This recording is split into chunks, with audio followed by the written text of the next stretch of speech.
Our next presentation will be given by student doctor and anatomy fellow Amy Whitaker, and her presentation is entitled Morphological and Biomechanical Variations in the Anterior Talofibular Ligament.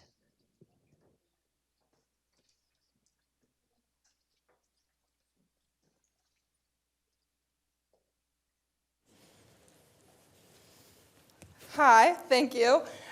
My name is Amy Whitaker, and I'm one of the anatomy fellows that are working this academic year, working towards our master's.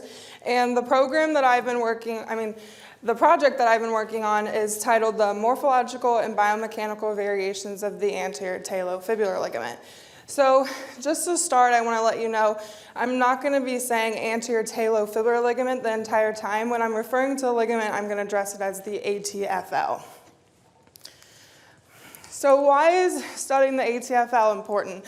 As a med student, from day one, it's almost like drilled in our heads, the ATFL always tears first. The ATFL always tears first. So when you're doing an ankle, or when you have an ankle sprain and you roll your ankle, the stretch on the lateral ligaments causes the ATFL to tear first. So that would be the one that you see here. If you add more force or more torque onto this sprain, there's a possibility to sprain the calcaneofibular ligament or additionally the PTFL. So there's about 2 million ankle sprains that occur each year, and this is probably very underreported because if you're like me and you were walking over to this building today, you might have tripped on some of the gravel that we have outside, and I'm not going to go tell my family practitioner. So that's just, it's probably a much larger number.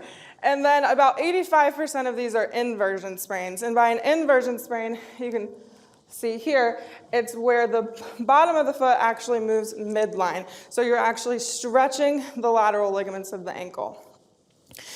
And if you're like me, you're not going to go get it treated right away, and you're possibly going to sprain it again tomorrow, and you could keep spraining it over and over. Or if you're a basketball player and you're just going to wrap it right up because you want to get back in the game, there's a chance that you can develop chronic ankle instability. And this happens when you're walking and your ankle is giving out on you multiple times per day, or it becomes a burden to your daily activities. And this is when you're going to go to the orthopedic surgeon to have surgery for it to be fixed. Now, like any surgeries, there's going to be side effects. After having one of the multiple different ways they can repair this ligament, you can still have pain, you can even still have instability, or you can have paralysis from the superficial fibular nerve or the sural nerve. And I like this quote from Dr. Ken because he did research on the ATFL as well, and he said, a better understanding of the anatomy will give a surgeon more confidence that they're actually repairing the ligament that they're going in there to fix. So let me review the anatomy for you real quick. The ATFL is considered to be like a flat quadrangular ligament that goes from the fibula right here to the talus. And like you can see in this image as well, you can see this anatomical picture where it's just a flat square ligament. And according to Dr. Kawaji, in their article, they're saying that the width is about 6 to 10 millimeters throughout, the length is approximately 15 to 22 millimeters, and the thickness is about 2 millimeters the entire width. And within the article as well, they were noting that there's variability in the bands that can compose this ligament. And when I say bands, it's like separate structures, so it's not just one flat quadrangular structure. So they're saying that there can be as many as 2 or 3 bands composing it. And this is kind of controversial within articles to say which band component is more common. And there's also some back and forth on the biomechanics of the ligament itself. So St. Pierre's article said that some ligaments were even 10 times stronger than others. And then with the Anterior R article, they were testing it at really fast deflection rates because they wanted to simulate an ankle sprain. And these are their setups that they use. So for these setups, they even had contradicting values that they were stating was the average force to break the ligament. So for Anterior R's article, they had about 40 newtons, and then for St. Pierre, they had about 206 newtons. And I'd like to note on St. Pierre's article, you can see that they even had up to 556 newtons. So that's about 100 pounds. So they went anywhere from 5 pounds to 100 pounds of force to break this ligament, and that's pretty variable. And due to these contradicting things, that's why I'm here today. So I wanted to look at to see if there's a difference between maybe the number of bands that's causing this variability in the actual force to break the ligament. And then I also wanted to see if there's a relationship between the hand preference, the height, weight, gender, degree of displacement, or location of failure. And so with this information, I'd like to add to the knowledge of the anterior talofibular ligament so that way surgeons know that they're actually repairing the correct thing. So what I was able to do is I had 53 cadavers, 30 males and 23 females. And so that means I dissected 106 total ligaments. As you can see in the top picture, it looks like a flat quadrangular ligament, and you're looking at it from the superficial view. So then if you look from the middle view, what we actually did was open up the joint for our measurements. We said that this location was the minimum length that the ATFL could be, since there is variable in the area of attachment. The minimum length of the ligament had to go from bone to bone. And since there were some specimens that did not have an ATFL or that already had a torn ATFL, as you can see here, there's kind of just like a glob of calcified tissue, and there wasn't a true ligament holding the bones together. So those I did not use in my biomechanical study.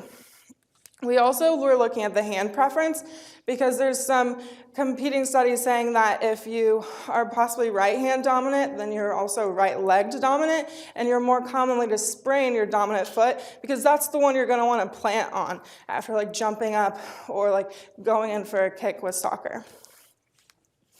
So what we did is, with doing these measurements, we used ImageJ, and let me zoom this in for you. You can see that it looks like a quadrangular ligament, but with the variability, we did the maximum attachment points and maximum width.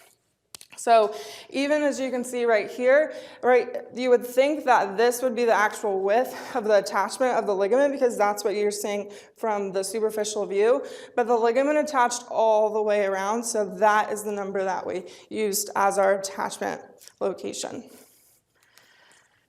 After measuring the thickness, width, and length of all the ligaments and all the variable bands, we partnered with UMKC and we measured the biomechanics of it. So we put the talus into this grip that they were able to make for me because the talus is very rigid, and it's kind of like a flat square bone, but every single one is variable. So we put it at a 20-degree angle in plantar flexion so that the ligament would become a collateral ligament, and we were pulling straight up on it, and we weren't torquing the ligament.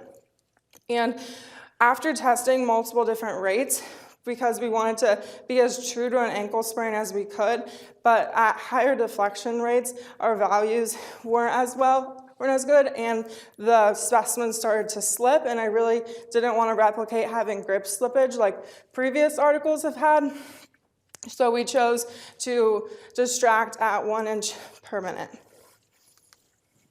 So now let me tell you about what we found. So what you can see is that we had specimen going from no ATFL right here, meaning that it was just possibly the inferior retinacular sheath that was holding the bones together, or it had already torn, to as many as 6 bands. So this was a huge find for us, even just finding the 4, 5, and 6 band specimen.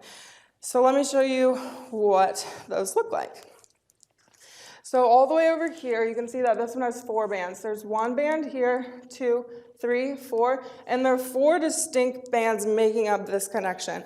And in the 5-band structure, I'd like to point out this bottom band right here. It's actually continuing with the posterior talofibular ligament. So when we had bands going all the way through the joint capsule, we could tell that there was a continuation between the front and the back holding the fibula in place. And then this is the one where we had 6 distinct bands, and this happened bilaterally on 1 patient, or specimen. So for more of my results, you could see that there was a significant difference between the unembalmed and the embalmed specimens, with all of the unembalms being larger within all parameters, and there was a significant difference in the superior length of the ligament versus the inferior length. The superior border was longer, and then in this picture, you can see the superior border was longer, and at the fibular end right here, it was significant that the width at that location was always bigger, and the thickness was bigger, making a hardier attachment point at that bone. And that coincides with what you can see within our graphs, because we were noticing when we were distracting the bones that they were tearing either mid-substance or at the, sorry, I think I skipped one. Yeah, they were tearing either mid-substance or at the talus. So with that being a thinner attachment point, that shows why about 40% of the specimen broke at that location, and that could just be because of the population that we had. I'd also like to note that the average elastic load was about 16 pounds, and the average max load we got to was 22 pounds. And the max load we were able to get to was 65 pounds compared to the max load that I noted before, which was about 100 pounds. And so our ligaments did follow a curve which we were expecting. We have this foot region here, and this is where they're actually taking the strain and the displacement, and then this is where they're breaking and just dropping off. But then one thing we'd like to note is when multiple bands are in play. So within this image, you can see on this side is an embalmed specimen, and this is a fresh specimen. And so when you have multiple bands like right here, you can have the strain going, and then maybe one band or part of a band tears, and then another band or part of another band will pick up as well, making the ligament more durable to where it can take more force or multiple sprains. So the way we analyzed our data was using principal component analysis to see what was making the biggest difference, and we noted that heavy and tall individuals, especially males, had larger ligaments, and all because it was larger, that doesn't necessarily mean it had more bands. And for our biomechanics, we noticed that there was an inverse relationship between the size of the band and the strain it was able to take. So it's like a bigger band would catastrophically fail quicker versus a smaller band, a smaller ligament with multiple bands where it could take more durability. So I'd like to conclude by saying like a multi-band repair can increase the durability of the actual structure, and this coincides with the most common technique that they use to correct the ATFLs, and that the size of the ATFL doesn't necessarily correlate with strength. For future studies, I'd like to continue and look to see where ATFLs are tearing more commonly in patients. These are my resources. I'd like to thank the donors especially that made this possible, and I'm open for any questions.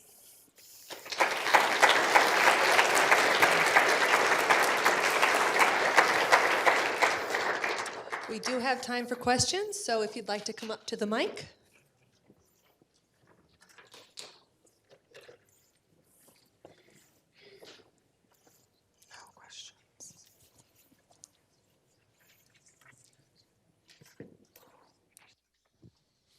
Okay, let's thank our speaker for a great talk.